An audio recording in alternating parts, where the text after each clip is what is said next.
Hi hello എല്ലാവർക്കും ഹരിവളോങ്ങിൻ്റെ പുതിയൊരു വീഡിയോയിലേക്ക് സ്വാഗതം. ഇന്നത്തെ നമ്മുടെ വീഡിയോ എന്ന് പറയുന്നത് മെഗാ ഫാമിലി എക്സ്പോസ് ഫെസ്റ്റ് കാണാനായിട്ട് പോയിട്ടുള്ളതാണ്.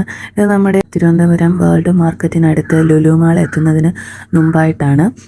അവിടെ ഒരു എക്സ്പോ നടക്കുന്നുണ്ടെന്ന് അറിഞ്ഞിട്ട് അപ്രതീക്ഷിതമായിട്ടാണ് ഞങ്ങൾ അവിടെ പോകുന്നത്.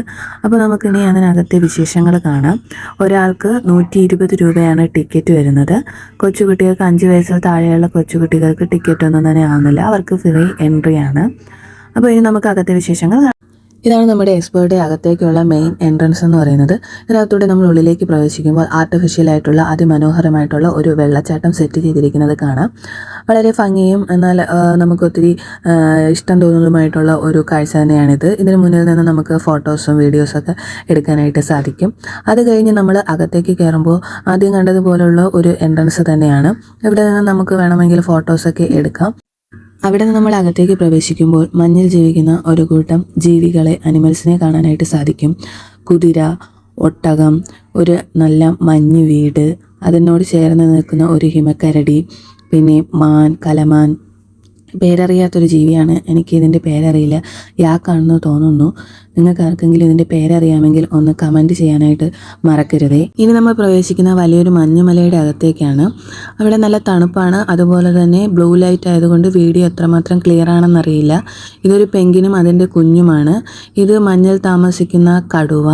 പിന്നെ ഇത് നമ്മുടെ ഒറാങ്കുട്ടനെ പോലുള്ള ഒരു കുരങ്ങനാണ്, ഒറാങ്കുട്ടനാണോ എന്നറിയില്ല. പുറത്തേക്ക് ഇറങ്ങുമ്പോൾ പേരറിയാത്ത മറ്റൊരു ജീവി. അതിനെയും പാസ് ചെയ്ത് അകത്തേക്ക് പോകുമ്പോൾ നമ്മുടെ ഹിപ്പോപ്പൊട്ടാമസ് ആണ്. അത് കഴിഞ്ഞൊരു വെള്ളച്ചാട്ടം, അതിന് മുകളിലൊരു കടുവയും കാണാം. ഇത് ആഫ്രിക്കൻ ആനയാണെന്ന് തോന്നുന്നു. അതിൻ്റെ കൂടെ 2 കുഞ്ഞുങ്ങളുമുണ്ട്. പക്ഷേ കുഞ്ഞുങ്ങളെയൊക്കെ കണ്ടിട്ട് നമ്മുടെ സാധാ ആനയുടെ പോലെ ഉണ്ട്. അത് കഴിഞ്ഞ് ഒരു മഞ്ഞ് വീടും അതിനോട് ചേർന്ന് പശു എന്ന് തോന്നിക്കുന്ന ഒരു ജീവിയും അതിൻ്റെ കുട്ടിയും കാണാം. അവിടെ നിന്നകത്തേക്ക് പോകുമ്പോൾ ഇതുവരെ കാണാത്ത തിരക്ക് അനുഭവപ്പെടുന്ന ഒരു മേഖലയാണിത്. അവിടെ ഒരു മത്സ്യകന്യകയെ സെറ്റ് ചെയ്തിട്ടുണ്ട്. അവരോടൊപ്പം നിന്ന് നമുക്ക് ഫോട്ടോസും വീഡിയോസൊക്കെ എടുക്കാം. അവർ നമുക്ക് അതിന് വേണ്ടിയിട്ട് പോസ് ചെയ്ത് തരും. കുറച്ച് നേരം നിന്നതിന് ശേഷം മത്സ്യകന്യക എല്ലാവരോടും ബൈ പറഞ്ഞ് മുകളിലേക്ക് പോയി. അവിടെ നിന്നകത്തേക്ക് പ്രവേശിക്കുമ്പോൾ ഒരു വിപുലമായിട്ടുള്ള ഫർണിച്ചർ എക്സ്പോ കാണാനായിട്ട് സാധിക്കും. കട്ടിൽ, മെത്ത, സോഫ സെറ്റി, അതുപോലെ തന്നെ ഡൈനിങ് ടേബിൾ, അലമാര, ചാരുകസേര മുതലായവ വളരെ കുറഞ്ഞ റേറ്റിൽ വിൽക്കുന്ന ഒരു പ്ലേസ് ആണെന്നാണ് അവർ പറയുന്നത്. മോഡേൺ രീതിയിലുള്ള സോഫ സെറ്റിയൊക്കെ ഇവിടെ അവർ സെറ്റ് ചെയ്തിട്ടുണ്ട്. പിന്നെ നമ്മൾ പ്രവേശിക്കുന്ന ചെറിയൊരു മേളയിലേക്കാണ്. അവിടെ കുട്ടികൾക്കായിട്ടുള്ള വാച്ച്, കൂളിംഗ് ഗ്ലാസ് എന്നിവയൊക്കെയാണ് സെറ്റ് ചെയ്തിരിക്കുന്നത്. അതിന് 50 രൂപയേ ഉള്ളൂ. പിന്നെ വീട്ടമ്മമാരുടെയും സ്ത്രീകളുടെയൊക്കെ ആവശ്യത്തിനായിട്ടുള്ള, അടുക്കള ആവശ്യത്തിനായിട്ടുള്ള ക്രോക്കറി ഐറ്റംസ് ആണ്. ഇത് 3 എണ്ണം 100 രൂപ, 4 എണ്ണം 100 രൂപ, 2 എണ്ണം 100 രൂപ, അങ്ങനെ ഒരുപാട് വെറൈറ്റിയിലുള്ള കപ്പ്, സോസറുകളും ഒക്കെ നമുക്ക് വാങ്ങിക്കാനായിട്ട് സാധിക്കും. അടുത്തതായി പ്രവേശിക്കുന്നതും കിച്ചൺ ആവശ്യങ്ങൾക്കായിട്ടുള്ള ഒരു മേളയിലേക്ക് തന്നെയാണ്.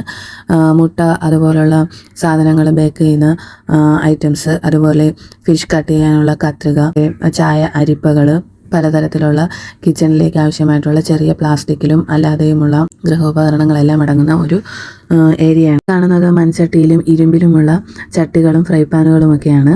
വിലക്കുറവോടുകൂടി തന്നെയാണ് ഇവ വിൽക്കുന്നത്. ഈ കാണുന്നത് നമ്മുടെ വീടൊക്കെ ക്ലീൻ ആക്കാൻ പറ്റിയിട്ടുള്ള ഇലക്ട്രിക് ആയിട്ടുള്ള ബ്രഷും അതുപോലെ അതിനോടനുബന്ധിച്ചിട്ടുള്ള ഉപകരണങ്ങളുമാണ്. പിന്നെ നമ്മൾ ചെല്ലുന്നത് വിപുലമായ ഒരു ബുക്ക് സ്റ്റാളിലേക്കാണ്. അവിടെ കോമിക്കും സ്റ്റോറി ബുക്സും മാത്രമല്ല, നമ്മുടെ സബ്ജക്റ്റ് വൈസ് ആയിട്ടുള്ള എല്ലാവിധ ബുക്കുകളും നമുക്ക് കാണാനായിട്ട് സാധിക്കും. അതുപോലെ തന്നെ എല്ലാം വളരെ മിതമായ വിലയിൽ തന്നെയാണ് നമുക്ക് ലഭിക്കുന്നത്. ബുക്കിൽ രേഖപ്പെടുത്തിയിരിക്കുന്ന വിലയെക്കാട്ടും കുറച്ച് തന്നെയാണ് നമുക്കവ കളക്ട് ചെയ്യാനായിട്ട് സാധിക്കുന്നത്. ഇതുകൂടാതെ കുട്ടികൾക്ക് വേണ്ടിയിട്ടുള്ള ചെറിയ രീതിയിലുള്ള ബുക്കുകൾ സെറ്റ് ചെയ്തിട്ടുണ്ട്. ഇത് ബോഡി മസാജിങ് ഐറ്റംസ് ആണ്. അത് കഴിഞ്ഞ് ഇതിൻ്റെ ഏറ്റവും വലിയ പ്രത്യേകതയും ആകർഷണീയമായി തോന്നിയിട്ടുള്ളത് പഴയകാല മിഠായികൾ വിൽക്കുന്ന ഒരു സ്റ്റാളാണ്. ഇവിടെ നമ്മൾ കുട്ടിക്കാലത്ത് കഴിച്ചിട്ടുള്ള പലതരം വെറൈറ്റിയിലുള്ള പഴയകാല ഓർമ്മകൾ ഉണർത്തുന്ന പല മിഠായികൾ നമുക്കിവിടെ കാണാനായിട്ട് സാധിക്കും. എസ്പെഷ്യലി പുളിമിഠായി പോലുള്ള ഐറ്റംസ്, ഹൽവകൾ, പലതരം കളറിലും വെറൈറ്റിയിലുമുള്ള ഹൽവകൾ വിൽക്കുന്ന കടകൾ, പൊരിപ്പ് ഐറ്റംസ് വിൽക്കുന്ന കടകൾ, സ്ത്രീകൾക്കും കുട്ടികൾക്കും ആവശ്യമായിട്ടുള്ള വീട്ടിലൊക്കെ ഉപയോഗിക്കാൻ പറ്റുന്ന ഡ്രസ് ഐറ്റംസ് വിൽക്കുന്ന കടകൾ, നാടൻ കൈത്തറിയിൽ നിർമ്മിച്ച മുണ്ടുകളും കൈലികൾ, ബെഡ്ഷീറ്റുകൾ തുടങ്ങിയവ വിൽക്കുന്ന കട, വീടുകളിലൊക്കെ സന്ധ്യാസമയത്ത് സുഗന്ധം പരത്താൻ ആവശ്യമായിട്ടുള്ള നാടൻ രീതിയിലുള്ള കുന്തിരിക്കം, കൊതുകുതിരികൾ, കെമിക്കലൊന്നുമില്ലാത്ത കൊതുകുതിരികൾ എന്നിവ അടങ്ങുന്ന ഒരു കടയാണിത്. പുൽത്തൈലങ്ങൾ, അതുപോലെ തന്നെ രക്തചന്ദനം, മുൾത്താണിമട്ടി, നാടൻ മഞ്ഞൾ പൊടിച്ചത് തുടങ്ങിയവയൊക്കെ വിൽക്കുന്ന സ്റ്റാളുകൾ കാണാൻ സാധിക്കും. നമുക്ക് ഏറെ ഇഷ്ടപ്പെട്ട ഒരു മേഖലയാണ്, പ്രത്യേകിച്ച് പെൺകുട്ടികൾക്ക് ഏറെ ഇഷ്ടപ്പെട്ട കമ്മൽ, വളകൾ, സ്ലൈഡുകൾ അങ്ങനെ ഒരുപാട് വിൽക്കുന്ന ഒരു നല്ല വലിയ സ്റ്റാൾ തന്നെ ഇവിടെ നമുക്ക് ഒരുക്കിയിട്ടുണ്ട്. വിപുലമായിട്ടുള്ള ഒരു സ്റ്റാൾ തന്നെയാണ്. ഇത്തരം ഫോണുകളുടെ ബാക്ക് കവറുകൾ ഇവിടെ ലഭ്യമാണ്. അത് കഴിഞ്ഞ് ഇതിൻ്റെ മറ്റൊരു ആകർഷണീയത എന്ന് പറയുന്നത് പലതരം അച്ചാറുകൾ വിൽക്കുന്ന ഒരു സ്റ്റാളാണ്.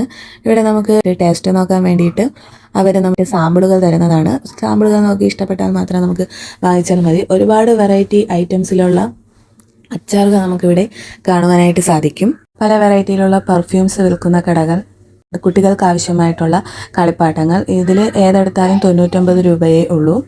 വീട്ടിൽ ചെറിയ അടുക്കളത്തോട്ടങ്ങൾ നിർമ്മിക്കാൻ ആവശ്യമായിട്ടുള്ള പലതരത്തിലുള്ള വിത്തുകൾ വിൽക്കുന്ന ഒരു സ്റ്റാളുണ്ട്.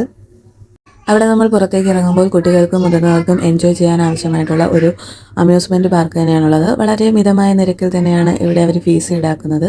നമ്മുടെ ഋതു ബേബിക്ക് കാറിലും ബൈക്കിലും കയറണമെന്ന് പറഞ്ഞു. അപ്പോൾ നമ്മൾ കാറിലും ബൈക്കിലും കയറ്റിയപ്പോൾ ഓരോന്നിനും 50 രൂപ നിരക്കിലാണ് ചാർജ് ഈടാക്കിയത്.